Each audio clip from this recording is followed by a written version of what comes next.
Hello students, আজকে আমরা উচ্চ মাধ্যমিকের পর অর্থাৎ কলেজে পড়ার পাশাপাশি কিভাবে কম্পিটিটিভ পরীক্ষার জন্য প্রিপারেশন নিতে পারবো সেটা নিয়ে একটু আলোচনা করব। দেখো, আমরা আলটিমেটলি কেউ তো কোনো না কোনো চাকরির জন্য নিজেদেরকে পড়াশুনো করা বা নিজেদের যে প্রিপারেশন সেটা করে থাকি। তো একাডেমিক পড়ার পাশাপাশি যদি আমরা প্রিপারেশনটা সেই পরীক্ষাটার জন্য একসাথে নিতে থাকি, তাহলে আলটিমেটলি কিন্তু আমরা কম সময়ের মধ্যে সেটাকে ক্র্যাক করে ফেলতে পারবো। ঠিক আছে, তাহলে আমরা আজকের এই বিষয়টা নিয়ে একটু দেখবো যে কেন আমাদেরকে দুটোকেই একসাথে ব্যালেন্স করে চলতে হবে। স্যার, আপনারা কি বলছেন এই বিষয়টা নিয়ে? এই বিষয়টা নিয়ে যেটা বললেন আপনি যে কম্পিটিটিভ আর একাডেমিক এই দুটোকে একসঙ্গে, এখানে একটা বিষয় খেয়াল রাখতে হবে যে কম্পিটিটিভটা যত আর্লি স্টার্ট করা যায় তত কিন্তু বেটার। তার কারণ হচ্ছে যে কম্পিটিটিভ এমন একটা সিলেবাস, কম্পিটিটিভ এক্সামে সেটা যে কোনো ক্ষেত্রে হতে পারে, সেটা হতে পারে টিচিং হতে পারে, বা মনে করো যে তোমাদের মধ্যে কেউ দিলে WBCS এর প্রিপারেশন নিতে চাইছো, বা পিএসসির যে কোনো এক্সাম। হয়তো প্রথম প্রথম কলেজ লেভেলে তোমাদের মনে হয় যে কোনো একটা চাকরি পেলেই হবে, কিন্তু তার জন্য তো একটা প্রিপারেশন লাগে। যে কোনো একটা চাকরি তো মুখে বললেই হয়ে যাবে না, তার জন্য তো প্রিপারেশন লাগে। তো সেই জন্য একটা টোটাল কোর্সকে, কম্বাইন্ড কোর্সকে করতে গেলে মিনিমাম 1 থেকে 1.5 বছর সময় তো লেগেই যায়। আর সেই কোর্সটা করার পরে যখন তুমি সেটাকে ইমপ্লিমেন্ট করবে, সেই ক্ষেত্রেও কিন্তু একটা সময় লাগে। সেই জন্য যারা চাইছো যে খুব আর্লি এজে চাকরি পেতে, তারা অতি অবশ্যই কলেজ থেকে স্টার্ট করা শুরু করো। কি বলবেন স্যার একটু? অবশ্যই, এটা তো একদমই সঠিক কথা। তার কারণ হচ্ছে যে বর্তমানে যে জায়গায় আমাদের পরিস্থিতি এসে গেছে, সেই জায়গাতে সমস্ত পরীক্ষার জন্যই, তাতে সে যদি স্কুল শিক্ষকতাও করে বা রেল বা ব্যাংক বা আদার্স যে কোনো এক্সাম দেয়, তো প্রতি ক্ষেত্রেই ছাত্রছাত্রীদেরকে কিন্তু এই কম্পিটিটিভ পড়াশোনা করতেই হচ্ছে। তার কারণ সেই একই বিষয়, জিকে, জিএস, ম্যাথ, রিজনিং, তার সাথে কারেন্ট অ্যাফেয়ার্স, মানে বলা যেতে পারে যে 70% আপনি বলতে পারেন, 70% সেম। একদম 70%-এর কাছাকাছি সেম। এবং সব থেকে যেটা মেন কথা সেটা হচ্ছে যে সে যাই পরীক্ষায় দিক না কেন, এই সাবজেক্টগুলো কিন্তু তাকে কভার করতেই হবে। আরো একটা বিষয় হচ্ছে, যখন আমরা কেউ পার্টিকুলার কলেজে পড়ছে, সে তো শুধুমাত্র তার সাবজেক্টটা নিয়েই পড়াশোনা করছে। অন্য সাবজেক্টগুলো তখন হ্যাঁ, বলছে। অন্য সাবজেক্টগুলো তখন তার দেখা হচ্ছে না, যেটা কিনা তার কম্পিটিটিভ এক্সামে কাজে লাগবে। তাহলে শুধুমাত্র যদি তার সাবজেক্ট নিয়ে পড়াশোনা করে, মানে 3 বছর বা 4 বছরের যে কোর্সটাই হোক না কেন, সে এই সাবজেক্টগুলোর টাচ থেকে অনেকটা দূরে সরে যাবে। তাহলে আবার 4 বছর পর পুরনো মাধ্যমিকের সিলেবাসের যে ম্যাথ, ইংলিশ বা জিকে, জিআই যেগুলো যা আছে, সেগুলোকে আরো একবার রিকল করাটা কিন্তু চাপের হয়ে যায়। সেই জন্য আমাদেরকে অ্যাজ আর্লি অ্যাজ পসিবল আমাদেরকে শুরু করে দেওয়াটা উচিত, যারা অবশ্যই সেটা তো করা উচিত। এবং যেই বিষয়টা আপনি বললেন, এই যে ম্যাথ, ইংলিশ, এই যে সাবজেক্টগুলো দেখবে, এছাড়াও যারা সায়েন্সে পড়ছো, দেখবে যে তোমাদের হিস্ট্রি, জিওগ্রাফি, এই সাবজেক্টগুলোর একদম ভুলে গেছো, বিষয়টা মাথা থেকে বেরিয়ে গেছে। এছাড়াও কিছু নতুন নতুন সাবজেক্ট পড়তে হয়, যেমন পলিটি পড়তে হবে, নতুন সাবজেক্ট যার ছিল না। আমি নতুন সেই অর্থে বলছি যার 11-12 ছিল না, বা ইকোনমিক্স, এই সাবজেক্টগুলোতে রিজনিংটা কারোর থাকে না। তো সেক্ষেত্রে এই যে সাবজেক্টগুলোকে পড়তে হচ্ছে, সেটা তুমি যতটা আর্লি স্টার্ট করতে পারবে, সেটা কিন্তু তোমার জন্য বেটার। আচ্ছা, প্রথমে স্যার একটু তাহলে এই বিষয়টা নিয়ে একটু বলবেন যে কিভাবে, যে যখন কলেজ থেকে স্টার্ট করবে সেটা কিভাবে করতে পারে।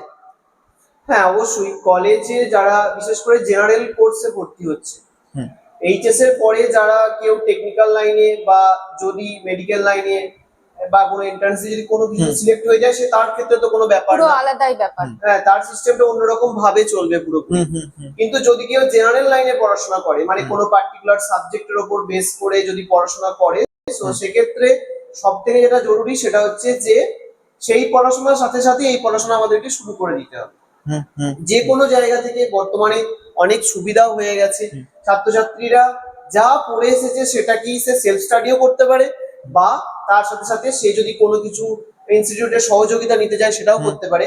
মোট কথা করতে হবে। তার কারণ হচ্ছে যে ভবিষ্যতে 3 বছর 4 বছর পর তাকে কিন্তু এই কম্পিটিটিভে আসতেই হচ্ছে। তাহলে সেই জায়গায় শুরুটা যদি আগে থাকতে করা যায়, তাহলে সাকসেসটা অনেক বেশি তাড়াতাড়ি আসবে বলে আমি মনে করি। আরো একটা বিষয়, যদি কেউ আর্টসের কোনো সাবজেক্টে অনার্স করছে, তাহলে পাস কোর্সের সাবজেক্টটা একটু যদি কম্পিটিটিভ ওরিয়েন্টেড রাখা যায়, অবশ্যই philosophy, এটা তো সবসময় আমাদের হ্যাঁ, বলে থাকি স্টুডেন্টদের আমরা। বা হ্যাঁ হ্যাঁ সংস্কৃত এগুলোর পরিবর্তে যদি আমরা কোন রকম ইকোনমিক্স রাখতে পারি, পলিটিক্স রাখতে পারি, হিস্ট্রি রাখতে পারি, হিস্ট্রি রাখতে পারি, জিওগ্রাফি জিওগ্রাফি রাখতে রাখতে পারি, তাহলে এগুলো করলে আমাদের সুবিধা হতে পারে। যদি কারোর ব্যক্তিগত কোনো ইন্টারেস্ট না, একেবারেই যদি পড়ার ইচ্ছে মানে সেলফ যদি ইন্টারেস্ট থাকে তাহলে সে নিতে পারো, বাট যদি কম্পিটিটিভের দিকে আসার ইচ্ছে থাকে তাহলে তার সাথে সাথে পড়তে থাকলে কি হয়, তোমার চাপটা একটু কমে যাবে।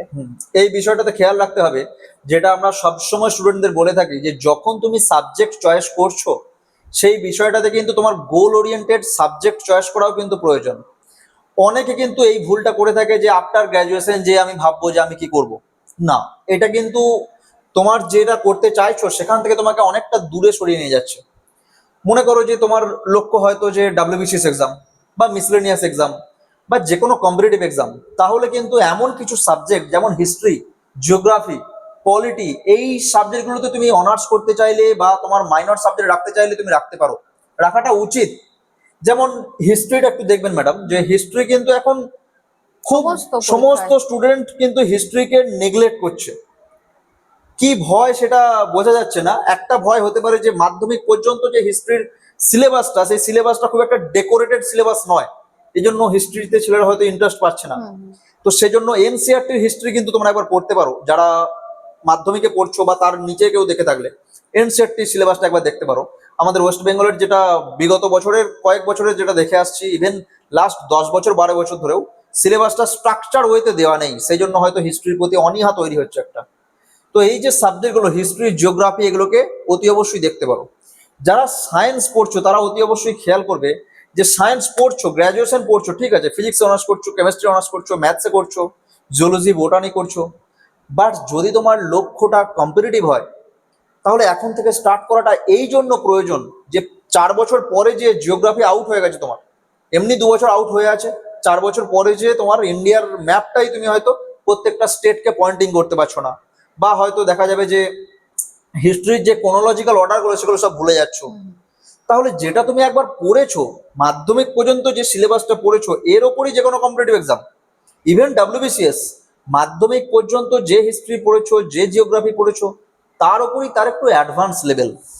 তাহলে সেটাকে তুমি ছাড়বে কেন, ওই পড়াশোনাটাকে ভুলবে কেন?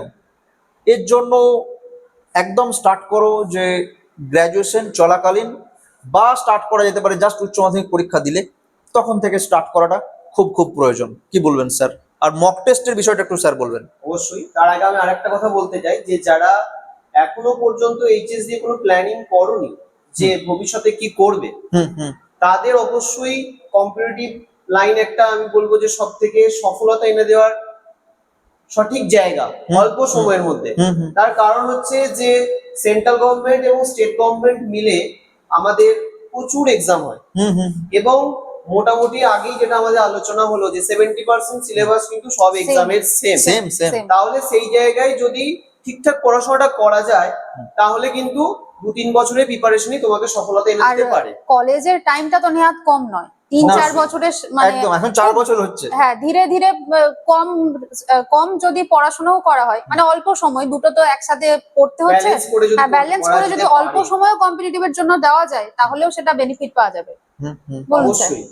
তার আরেকটা ব্যাপার হচ্ছে যে প্রথমেই বললাম যে সিলেবাস যেহেতু একই একই রকম, তাহলে যদি কোনো একটা পার্টিকুলার, এমনকি একই সিলেবাস পড়ে সব থেকে বড় পরীক্ষাও দেওয়া যায়, গ্রুপ ডি থেকে আমরা গ্রুপ এর এক্সামও দিতে পারি, একদম একদম। ঠিক আছে?